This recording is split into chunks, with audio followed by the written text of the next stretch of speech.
September 8 മാതാവിൻ്റെ ജനന തിരുനാൾ. സഭയുടെ പാരമ്പര്യമനുസരിച്ച് അന്നയും യോവാക്യയും ആണ് മറിയത്തിൻ്റെ മാതാപിതാക്കൾ. അന്ന വന്ധ്യയായിരുന്നു. ഒരിക്കൽ വേദനയോടെ ജെറുസലേം ദേവാലയത്തിൽ ബലിയർപ്പിക്കാൻ പോയ യോവാക്യമിനോട് പുരോഹിതൻ ചോദിച്ചു, നീ എന്തിനാണ് ബലിയർപ്പിക്കുന്നത്? ദൈവം നിന്നിൽ സംപ്രീതനല്ലെന്ന് നിനക്കറിഞ്ഞുകൂടെ? ഇത് കേട്ട് ദേവാലയത്തിൽ നിന്ന് ഇറങ്ങിയ യോവാക്യം സങ്കടത്തോടെ ഒരു മലയിൽ പോയി താമസിച്ചു.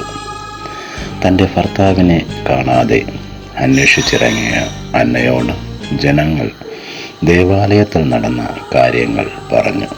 മാത്രമല്ല, മക്കളില്ലാത്തത് ദൈവ ശാപമാണെന്ന് പറഞ്ഞ് ജനങ്ങളും അവളെ കുറ്റപ്പെടുത്തുകയും പരിഹസിക്കുകയും ചെയ്തു. ഇങ്ങനെ ഭർത്താവിനെ കാണാതായ ദുഃഖവും ജനങ്ങളുടെ പരിഹാസവും കേട്ടുമടുത്ത അന്നയുടെ അടുത്തേക്ക് കർത്താവിനാൽ ഗബ്രിയേൽ ദൈവദൂതൻ അയക്കപ്പെട്ടു. ദൂതൻ അവളോട് ഇപ്രകാരം പറഞ്ഞു, ദൈവത്താൽ തിരസ്കരിക്കപ്പെട്ടവരല്ല നിങ്ങൾ, മറിച്ച് ദൈവത്താൽ തിരഞ്ഞെടുക്കപ്പെട്ടവരാണ്. കാരണം യുഗങ്ങളുടെ പ്രതീക്ഷയായ മിശിഹായ്ക്ക് ജന്മം നൽകുവാനുള്ള സ്ത്രീയുടെ അമ്മയാകേണ്ടവളാണ് നീ. തന്നിൽ ദൈവത്തിൻ്റെ പ്രസാദവരം വന്ന് നിറയുന്നതായി അപ്പോൾ അവൾക്ക് അനുഭവപ്പെട്ടു. ദൂതൻ പറഞ്ഞു, നീ ജെറുസലേം ദേവാലയത്തിലേക്ക് പോവുക, അവിടെ നിന്റെ ഭർത്താവിനെ കണ്ടെത്തും.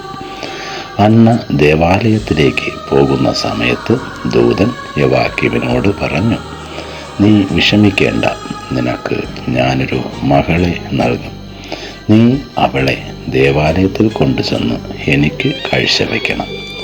അതനുസരിച്ച് യോവാക്യം ദേവാലയത്തിലേക്ക് പോയി. അവിടെ വെച്ച് അവൻ അന്നയെ കണ്ടുമുട്ടി. അങ്ങനെ ദൈവം പ്രത്യേകമായി തിരഞ്ഞെടുത്ത അന്ന യോവാക്യം ദമ്പതികളിൽ നിന്നും പരിശുദ്ധ കന്യകാമറിയം ജനിച്ചു. ആഗോള കത്തോലിക്ക സഭ ഡിസംബർ 8 മറിയത്തിൻ്റെ അമലോത്ഭവ തിരുനാളും പിന്നീട് സെപ്റ്റംബർ 8 മറിയത്തിൻ്റെ ജനന തിരുനാളും